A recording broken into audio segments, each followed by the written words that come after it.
Bonsoir tout le monde. C'est un grand plaisir de vous parler ce soir au sujet d'un temps spécial dans la communauté d'hypertension pulmonaire au Canada, le 15e anniversaire de l'AHTP Canada. Premièrement, je commence par présenter mon amie et notre discutante, Nicole Dempsey. Nicole est une patiente avec l'hypertension pulmonaire, est aussi présentement le président de notre association. Elle est aussi une mère de 2 jeunes filles, épouse, et puis aussi, plus spécial, mon amie et un de mes patients. Nicole, bonsoir. Bonsoir, merci du bel accueil. Bonsoir à tout le monde, à notre communauté francophone. Ça fait un plaisir d'être ici parmi nous. Et moi, j'aimerais vous présenter quelqu'un qui, sans doute, vous connaissez déjà. C'est le docteur Sanjay Mehta.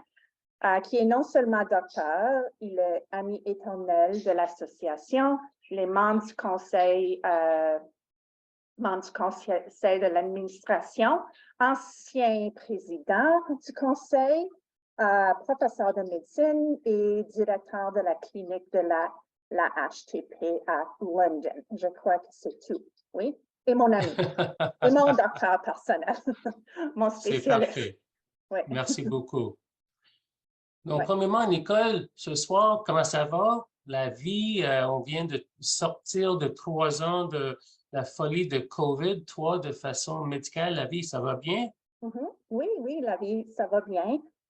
Moi, je subis un traitement d'infusion. Je ne sais pas si ça se dit en français, l'infusion, sub-Q Remodulin, le Remodulin, je crois. Et puis, ça fait 1 an pour moi. Auparavant, je suivais le traitement intraveineux de Caripol. En tout cas, ça va bien, je me sens bien, je me sens un petit peu plus normale et que je mène une vie assez normale. Et oui, la vie pendant la COVID était un petit peu en l'air, un petit peu bouleversante, mais on a survécu tous. Et puis, oui, j'ai hâte à voir ce que les prochaines années nous donnent. Et toi, monsieur? Monsieur très occupé. Oui, ça a été quelques années très spéciales pour le monde complet, pour le Canada, pour surtout le système de santé. Les premiers 2 ans de COVID ont été très, très occupés, mais pas de plainte. On était là pour aider les gens, pour comprendre ce qui se passait. On a beaucoup, beaucoup appris des nouveaux systèmes de santé, de nouveaux systèmes de se protéger, puis des nouveaux traitements pour COVID, des vaccins. Et puis, regardez où on est arrivé il y a juste 3 petites années. Donc, ça a été spécial. On a beaucoup appris. Chanceux que moi, ma famille était toujours en santé, qui est la plus importante, n'est-ce pas, toujours? Oui, exactement. Maintenant, comme je disais, on arrive à une année très spéciale, 2023. Premièrement, c'est qu'on va célébrer notre 15e anniversaire à l'AHTP Canada. Mais plus que ça, toi, Nicole, ça fait 3 ans que tu es notre présidente et puis on est triste, ça vient à la fin dans les prochains quelques mois. Et puis l'autre chose aussi, que toi, tu fêtes 10 ans d'avoir vécu avec cette maladie qui peut être terrible et certainement tu as souffert pendant ces 10 ans, mais aussi il y a plusieurs années que tu as bien vécu avec l'hypertension pulmonaire. As-tu des pensées là-dessus sur les anniversaires qu'on célèbre, qu'on fête cette année? Oui. C'est incroyable qu'on célèbre déjà 15 ans. Et puis, cela m'a fait penser que quand j'ai eu mon diagnostic, où on était juste à 5 ans comme association. Alors, c'est vraiment quelque chose que je trouve que j'ai eu mon diagnostic pendant 10 ans, mais aussi j'ai été là pendant 10 ans parce que j'ai commencé avec l'association presque tout de suite après mon diagnostic en 2013. Et puis, oui, j'ai vu tellement de réalisations, de choses que nous avons pu faire et pour la communauté. Il y a eu beaucoup d'accroissement. C'est vraiment une dizaine d'années vraiment formidable.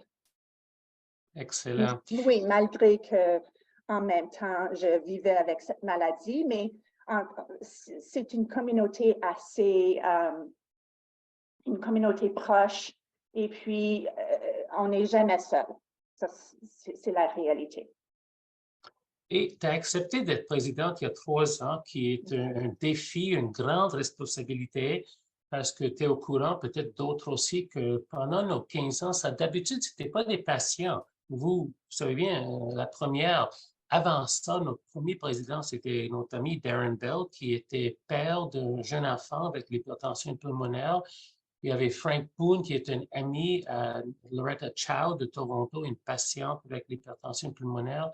Et plus récemment, juste avant toi, notre amie Roberta Massender de Vancouver, qui était tante à un patient.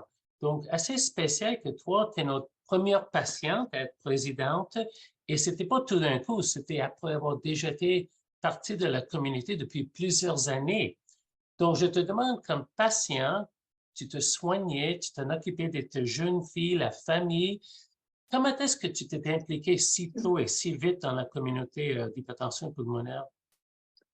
Bien, je pense que c'est parce que moi, comme occupation, comme job, j'étais enseignante au niveau élémentaire, et lorsque j'ai eu mon diagnostic, il fallait que je quitte ma job presque tout de suite. Et puis, pendant ce temps, au début, je sentais vraiment un sens de inappartenance. C'est comme j'appartenais à rien, j'avais pas de valeur. Et puis, c'est l'association qui m'a trouvée. À cause, j'avais écrit un article à un journal.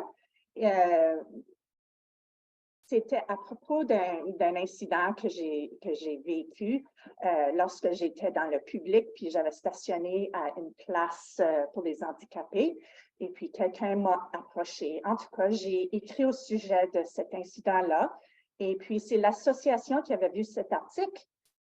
C'était, je crois, Angie dans le temps et Taria qui m'ont approché pour voir si ça m'intéressait de parler un petit peu avec eux, puis voir comment je pouvais m'impliquer un petit peu par du bénévolat. Et c'était dans ce temps-là où ils ont commencé la première ronde d'ambassadeurs, ambassadrices. Et puis, je crois que c'était 2014-2015 où j'avais finalement commencé mon rôle comme ambassadrice.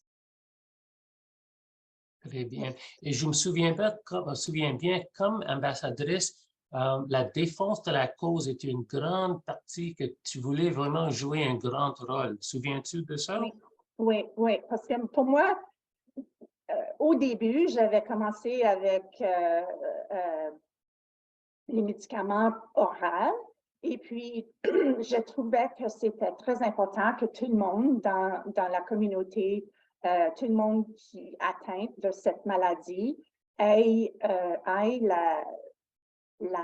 les mêmes médicaments offerts partout au monde. Puis, c'était quelque chose, dans le temps, je me souviens plus c'était quel médicament laquelle on voulait avoir ici, mais on est allé à Queen's Park, on a lutté un petit peu pour avoir accès aux médicaments. En tout cas, on a fait les médias un petit peu, les nouvelles pour ça. Et puis, en tout cas, on est rendu à avoir 10 médicaments approuvés au Canada, ce qui est fantastique, mais s'il y en a d'autres, et puis le Canada n'a pas accès, j'aimerais qu'on ait accès.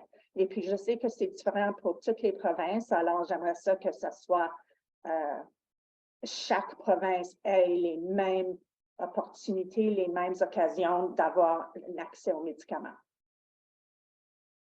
Très bien. Mais c'est des temps très spéciaux parce qu'on s'inquiétait de ne pas avoir accès à ces médicaments. Tu as bien raison. Pour notre communauté, moi, j'ai toujours été très impressionné avec Nicole. Très malade comme patient, mais elle a bien répondu, elle se soigne très bien, elle s'en occupe de sa famille. Et puis, ce qui est incroyable, c'est qu'elle s'est dit, je veux faire plus. Je veux aider les autres qui souffrent de la même maladie, les aider dans leur parcours avec cette maladie d'hypertension pulmonaire, ou bien via la défense de la cause, de supporter les autres. Parce que vraiment, au commencement, Nicole, tu t'es impliquée très vite dans les réseaux sociaux aussi. Oui, et ça aussi, c'était par chance. J'écoutais les nouvelles, j'ai vu qu'il y avait beaucoup de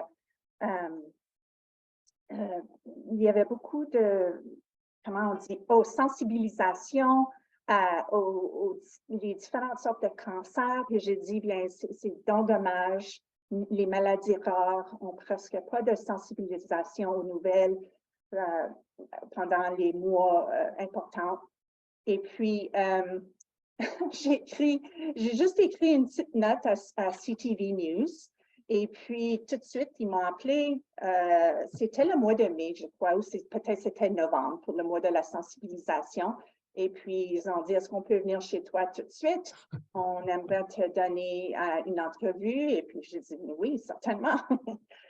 N'importe quoi pour promouvoir, pour éduquer, pour, tu sais, Excellent. dire au monde ce qui est l'hypertension pulmonaire. Et tu as connecté avec beaucoup d'autres patientes et leurs familles via Facebook et je pense un peu Twitter sur les réseaux sociaux. Oui, bien c'est ça. Comme patiente, j'étais toujours à la maison au début et même maintenant. Mes enfants étaient à l'école, alors j'ai pris ce temps pour voir avec qui je pouvais.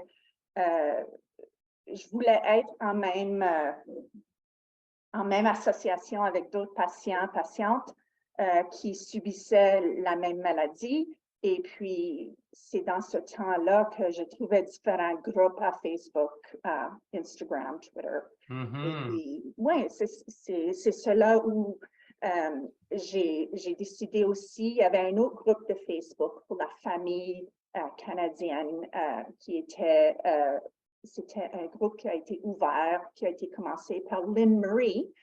Et puis, lors de son décès, il n'y avait personne pour continuer le groupe. Alors, j'ai ouvert un autre petit groupe pour continuer son groupe. Et puis, je trouve que c'est important que les Canadiens puissent parler avec d'autres Canadiens.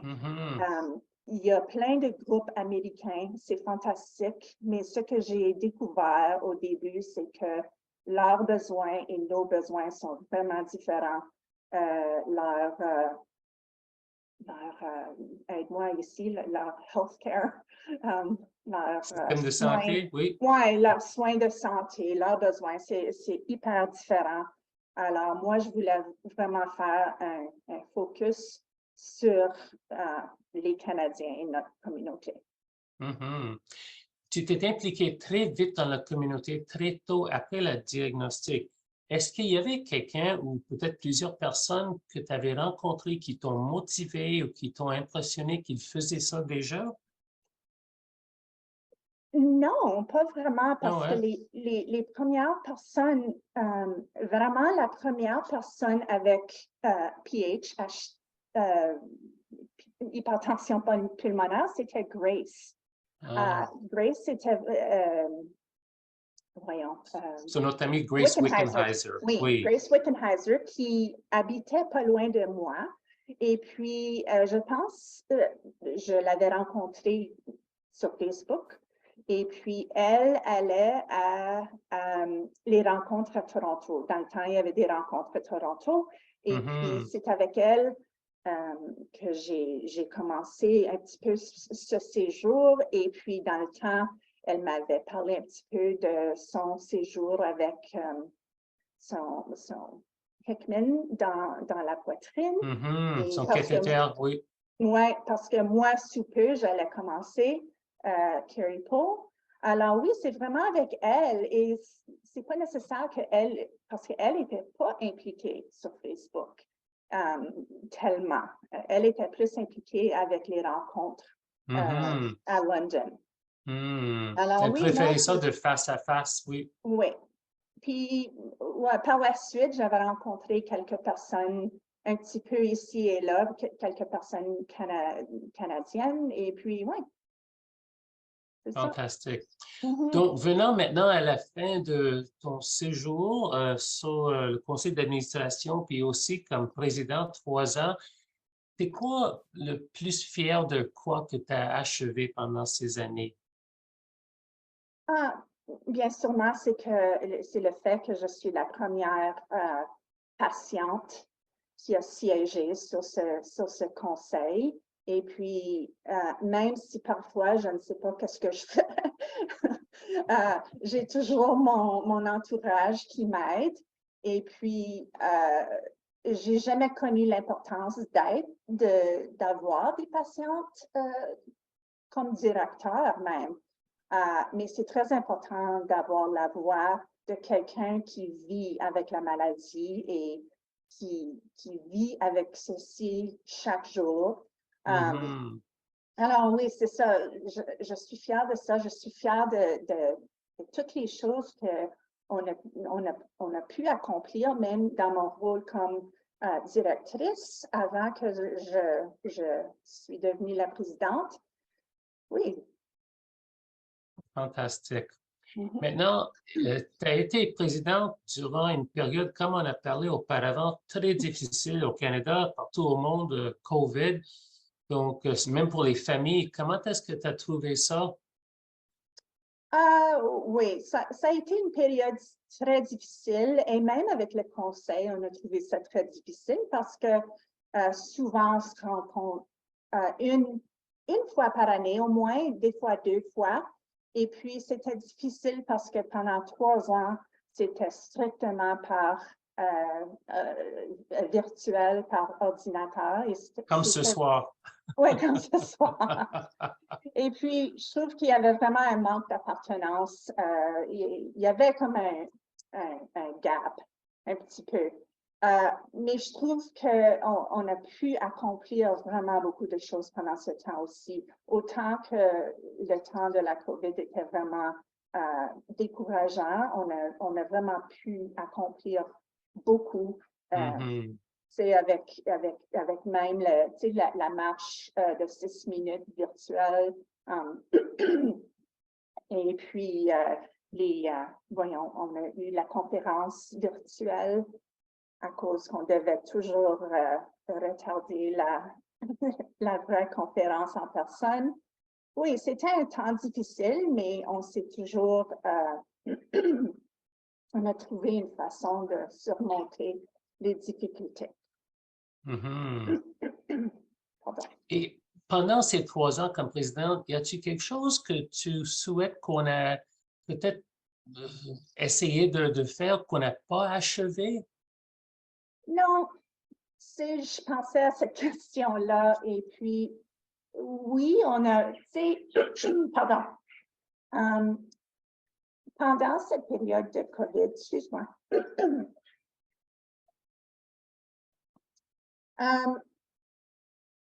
comme j'ai dit tantôt, on a accompli beaucoup. Alors, je trouve que je quitte avec le sens qu'on a bien fait, qu'on a bien réalisé beaucoup de choses.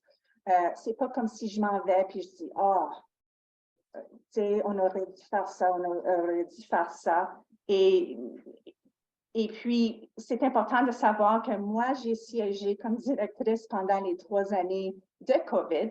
Alors, c'est vraiment, c'est le fait qu'on a vraiment survécu cette période-là. Et puis, je trouve que c'est tellement une équipe qui veulent faire une différence, une équipe de personnes engagées que je trouve que je quitte maintenant avec un bon sens. Mhm, mhm, absolument. Donc, maintenant que tu prends ta retraite de la conseil d'administration, tu es plus excité les prochains 5 ans à voir quoi dans HTAP Canada, puis aussi dans la communauté? Oui, moi, tu sais, c'est toujours plus de recherche. Et puis, je dois dire on a toujours de l'argent qui rentre, qui peut être donné à la recherche. Et puis, c'est vraiment excitant pour moi, tant que patiente, c'est toujours une des choses les plus importantes envers la recherche, comme toutes les maladies. Alors, c'est toujours excitant de voir les nouvelles personnes, les nouveaux docteurs qui sont engagés pour faire ces recherches-là. Oui, c'est ça qui m'excite. Plus d'unification de la communauté. Je sais qu'on est une communauté très unie, mais il y a encore des personnes qui ne sont pas jointes à nous et je trouve le plus de personnes qu'on peut chercher qui vivent avec cette maladie, le mieux que ça serait pour eux. Oui, et puis j'ai hâte de voir comment plus les personnes atteintes peuvent s'engager davantage et voir plus de personnes comme moi siéger sur le comité, le conseil de l'administration, soit comme directrice et peut-être éventuellement comme directeur. Bien, je suis tout à fait d'accord. C'est très important que les patients s'impliquent comme toi tu as fait. Et puis, certainement, il y a des patients qui n'ont peut-être pas atteint, achevé encore à être partie de notre communauté. Parfois, on parle que des patients au Québec, les francophones, il y a quelques-uns qui sont une très grande partie de nous autres, mais il y a plusieurs, je pense, qu'on n'a pas encore eu la chance de les connecter aussi bien avec nous. Donc, c'est un grand travail qui nous attend. Et tu parles de recherche, Nicole, c'est très spécial. Tu sais, chaque fois qu'on fait un sondage de notre communauté, c'est souvent une des majeures priorités de notre communauté. Et pour ça, les derniers 2-3 ans, pendant ta présidence, l'HTAP Canada a commencé des investissements majeurs dans la recherche dans l'hypertension pulmonaire et surtout des initiatives canadiennes. On a un sous-comité de recherche qui est chargé d'avancer ça, travaillant avec nous. C'est sous la direction d'un collègue et ami, Dr. Steve Provencher de Québec. Et donc, ça nous excite beaucoup, beaucoup où on sera dans ce domaine. Par exemple, on a commencé à regarder un biobank ou une banque d'échantillons avec tous les centres au Canada, de prendre des échantillons de sang, parfois des échantillons au niveau génétique. Si les patients vont avoir un greffe des poumons, on peut avoir leurs poumons pour faire des biopsies. Et ça va aider pas juste les chercheurs canadiens, mais aussi internationaux, parce qu'il y a beaucoup de collaboration. Et peut-être, Nicole, tu as entendu parler des études, spécifiquement des nouveaux traitements qui viennent de Canada. As-tu entendu parler des cellules primitives, le travail de Duncan Stewart à Ottawa? Oui.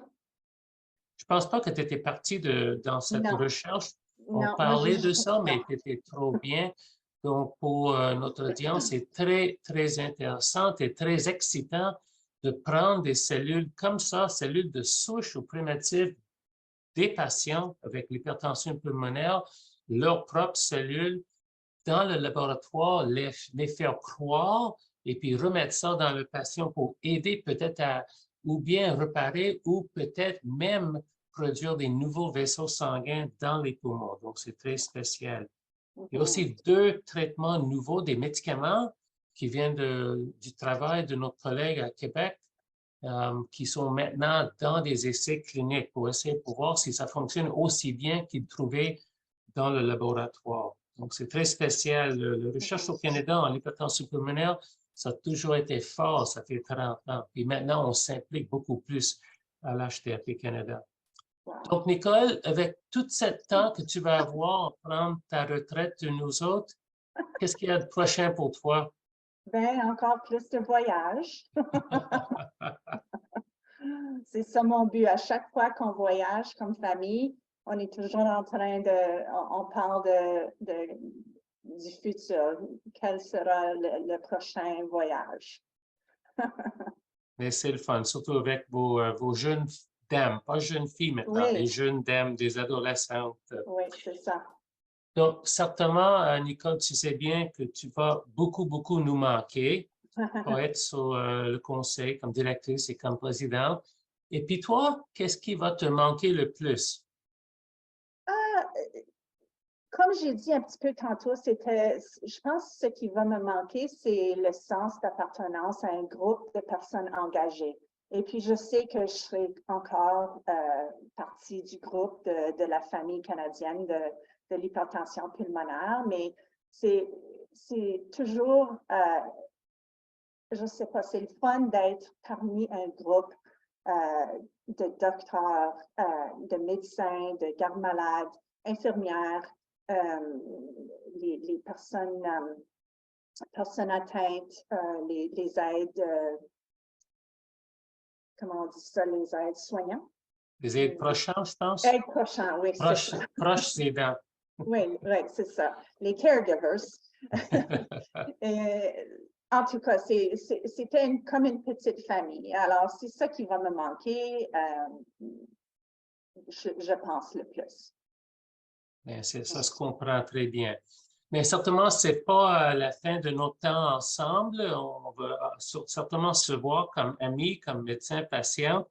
Et puis, très important, on se voit comme avec tout le monde. Espérons qu'on se voit à Ottawa pour notre premier congrès face à face en 5 ans, je pense. Oui. Donc, ça nous excite beaucoup à se voir à Ottawa en juin. Donc, Nicole, c'était un grand plaisir d'être travaillé pour toi sur la conseil d'administration. Et puis, on continue notre travail ensemble. À la prochaine. Bonsoir. Bonsoir.